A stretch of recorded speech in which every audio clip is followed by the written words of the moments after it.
کے تاجروں کو ایک ایسا پلیٹ فارم مہیا کیا جس پہ ہم اپنی آواز بڑی آزادی کے ساتھ اپنے الفاظ بیان کر سکتے ہیں اور اپنے مسائل بیان کر سکتے ہیں۔ وہ ان کو مبارکباد پیش کرتا ہوں ان کی ساری ٹیم کو کہ آج کل یہ کامیاب اور بھرپور تاجر کنونشن ان کا منعقد کیا اور تاجروں کو اکٹھا کر کے ان کی آواز حکومتی بہرے اور گونگے اور اندھے حکمران تک پہنچانے کے لیے یہ ان کی کاوش کی میں ان کو خراج تحسین پیش کرتا ہوں۔ جناب، پاکستان کے مسائل، تاجروں کے مسائل، وہ کہاں سے شروع کریں، کہاں پہ ختم کریں، وہ اتنے زیادہ ہے کہ ایک ایشو پہ اگر بات کی جائے تو یہاں پہ رات ہو جائے۔ لیکن میں چند جو بنیادی ہمارے مسائل ہیں ان کا ذکر کروں گا کہ ہمارے حکمران جو عام کام بند کر کے بے شرموں کی طرح ہم پہ حکمرانی کر رہے ہیں، عوام پہ ظلم اور زیادتیوں کا ان کو نہ نظر آ رہا ہے، نہ ان کے کام پہ ان کے جو نکل رہی ہے۔ اور پاکستان کی اگر دیکھا جائے، جیسے خالق رشیدہ نے فرمایا کہ منسٹر نے کہا کہ تاجر چور ہیں، میں اس منسٹر کو کہنا چاہتا ہوں کہ اپنے گریبان میں دیکھو سیاستدانوں، حکمرانوں، پاکستان کی سوورنٹی کا سودا کون کر رہا ہے؟ پاکستان میں رول آف لا نظر نہیں آتا۔ پاکستان کے حکمران اور عوام میں ٹرسٹ ڈیفیسٹ بڑھ رہا ہے۔ غیر ممالک میں بلیک منی اور اربوں ڈالر کے اثاثہ جات کن کے ہیں؟ کیا یہ تاجروں کے ہیں، یہ غریب عوام کے ہیں، یہ کسانوں کے، کاشتکاروں کے ہیں، یا ان بے شرم حکمرانوں اور سیاستدانوں کے ہیں؟ پاکستان میں تاجر وہ طبقہ ہے جو اپنی خون پسینے کی کمائی سے اپنے بچوں کا پیٹ کاٹ کے آپ کو ٹیکس دے رہا ہے۔ اس ملک کی معیشت کی ریڑھ کی ہڈی ہے، لیکن پاکستان میں موجودہ دور وقت میں جس طرح تاجروں پر ظلم کیا جا رہا ہے یا ان کو بالکل تباہ کیا جا رہا ہے، اس کی مثال 64 سالہ تاریخ میں نہیں ملتی۔ پاکستان کی معیشت لوڈ شیڈنگ، توانائی کے بحران، گیس کی بندش اور بیجا اننیسیسری اور ظالمانہ ٹیکسوں کی وجہ سے معیشت تباہ اور انڈسٹری بند ہو رہی ہے۔ اب میں یہ بھی کہنا چاہتا ہوں کہ پاکستان کے تاجر جو آج سے چند سال پہلے لوگوں کو روزگار مہیا کرتے تھے اور ایک ذریعہ تھے بے روزگاروں کی روزی کے لیے، آج وہ خود بے روزگار ہوتے جا رہے ہیں۔ آپ اس بات سے ایگری کریں گے، جیسے خالد صاحب نے فرمایا کاروبار بند ہو رہے ہیں، ہمارے تاجر بالکل مقروض ہو رہے ہیں، اور ان کی وجہ کیا ہے؟ ان کی وجہ کیا کسان، کاشتکار یا غریب عوام ہے؟ نہیں سر، ان کی وجہ یہ ہمارے بے شرم حکمران ہیں جو تاجروں پہ اور عوام پہ ظلم کر کے اپنی آنکھیں اور کان بند کر کے بیٹھے ہیں۔ لیکن یہ آنکھیں اور کان اب زیادہ دیر بند نہیں رہے گی۔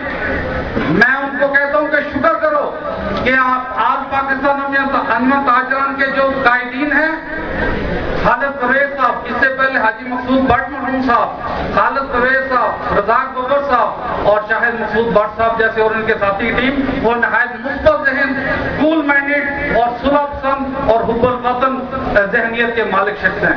اسی کی وجہ سے کہ یہ آج تک ہم نے اپنا کوئی سخت ایکشن نہیں کیا، کیونکہ انہوں نے پورا وقت حکومت کو دیا ہے۔ لیکن اب مجھے نظر آ رہا ہے کہ پاکستان کے تاجروں اور ہمارے قائدین کا صبر کا پیمانہ بھی ختم ہونے کو جا رہا ہے۔ ہم بات تو کرتے ہیں تاجروں کی اور دوسرے ٹیکسز کی، لیکن ہم یہ دیکھ رہے ہیں اگر ہم جب تک پاکستان میں ہمارے حکمران اغیار کی غلامی ختم نہیں کریں گے اور اپنا عوام کو قربانی دیتی آ رہی ہے، لیکن بات تب بنے گی جب حکمران بھی قربانی دینا سیکھ لیں گے۔ اور اس کے ساتھ ساتھ میں یہ بتانا چاہتا ہوں کہ اپنے سیاستدانوں کو کسی بھی پارٹی سے تعلق رکھتے ہوں ہمارے لیے قابل محترم ہے، لیکن اپنی حدود میں رہیں۔ دوسری بات یہ کہ یاد کرو وہ دن جب کسی نے نعرہ لگایا تھا قرض دارو مٹھ سنوارو، اور پاکستان کے تاجر، ہر عوام نے، ماؤں نے، بہنوں نے، بیٹیوں نے اپنے کانوں کی بالیاں، ہاتھوں کی چوڑیاں اور اپنے جہیز بیٹی کو جہیز تک کا آپ پہ نچھاور کر دیا کہ ملک کا قرض اتارو. لیکن جب تک آپ قرض نہیں اتارو گے تو یہ ملک یہ بغیرتی کی زندگی اگر آپ گزارتے رہو گے, غیرت کے ساتھ جینا نہیں سیکھو گے تو یہ ہمارے مسائل ایسے بڑھتے رہیں گے. دوسری بات میں یہ کہنا چاہتا ہوں کہ 98 میں ایٹمی دھماکے کیے, اس وقت وزیر اعظم کے اب تک بیان آ رہے ہیں کہ ہمارے ساتھ فون آئے, کتنے ارب ڈالر کی ہمیں آفر ہوئی, انہوں نے جرت کی, دلیری کی, غیرت کی, اس کو ٹھکرا کے ساتھ ایٹمی دھماکے کیے, پاکستان کو ایٹمی طاقت بنا دیا. اس کے بعد ہم پہ عالمی سطح پر سینکشن لگی, پابندیاں لگی, قرض بند ہوئے. تو کیا ہم مر گئے ہیں؟ کیا ملک ہمارا قائم نہیں ہے؟ تو جینا سیکھو غیرت کے ساتھ, یہ بغیرتی زندگی ختم کرو مسلمانوں. اس کے بعد میں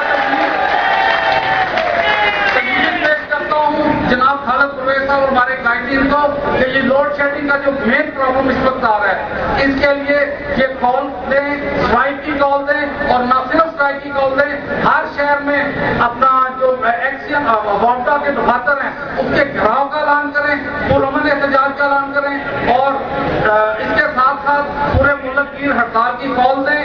جب تک یہ ہم ان کو آنکھیں نہیں دکھائیں گے, یہ ہمیں ہماری شرافت کا نجائز فائدہ اٹھا کے ہمیں بالکل اس طرح غور کرتے رہیں گے, لوٹتے رہیں گے. ہمیں حق نہ دیے گئے تو جناب خالد پرویز صاحب آپ ایک دلیر قائد ہیں ہمارے, آپ بھی یہ آپ جانتے ہیں کہ جب حق نہ ملے تو حق چھیننا پڑتا ہے. اب یہ وقت آ گیا ہے کہ ہمیں اپنے حقوق چھیننے پڑیں گے. ہمیں پیار محبت کے ساتھ ہمارے حقوق نہیں مل رہے تو برائے مہربانی یہ بالکل پاکستان کے تاجروں کی آواز ہے کہ آپ بالکل یہ ان کے آنکھوں میں آنکھیں ڈال کے اور یہ بات کہہ رہا ہوں, میں حکمران کو کہتا ہوں کہ ہمیں سڑکوں پہ آنے سے پہلے یہ ہمارے مسائل حل کرنے جائیں. ہم سب سے پہلے, ہم تو رہتے ہی سڑکوں پہ ہیں, ہم نے شٹر اپنے گیٹ سے صرف پاؤں رکھنے تو ہم نے سڑک پہ ہونا ہے. ہم نے کوئی گلی محلے یا گاؤں سے نہیں آنا.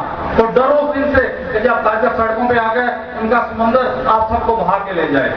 آخر میں جناب خالد پرویز صاحب, عبدالرزاق ببر صاحب اور شاہد مسعود بٹ صاحب کو پاسپورٹ کی مرضی میں تاجروں کی طرف سے, پاسپورٹ کے تاجر برادری کی طرف سے مکمل تعاون کا یقین دلاتا ہوں. ان کی ہر کال پہ لبیک کہیں گے, ان کے ساتھ نہ صرف شانہ کے شانہ ملائیں گے بلکہ ان کے ساتھ دل سے دل ملا کے ساتھ چلیں گے, اور اپنی ہر طرح کی قربانی ان کے بالکل ان پہ اوپر نچھاور کریں گے. ہر طرح کی اپنی جو بھی طاقت ہو, ہمارا پیسہ ہو, ہمارا وقت ہو, ہماری جانیں ہو. آپ سب دوستوں کو مبارکباد, یہ اتنے بڑے تاجر پلانٹن کا آپ سب کا بہت شکریہ. السلام علیکم.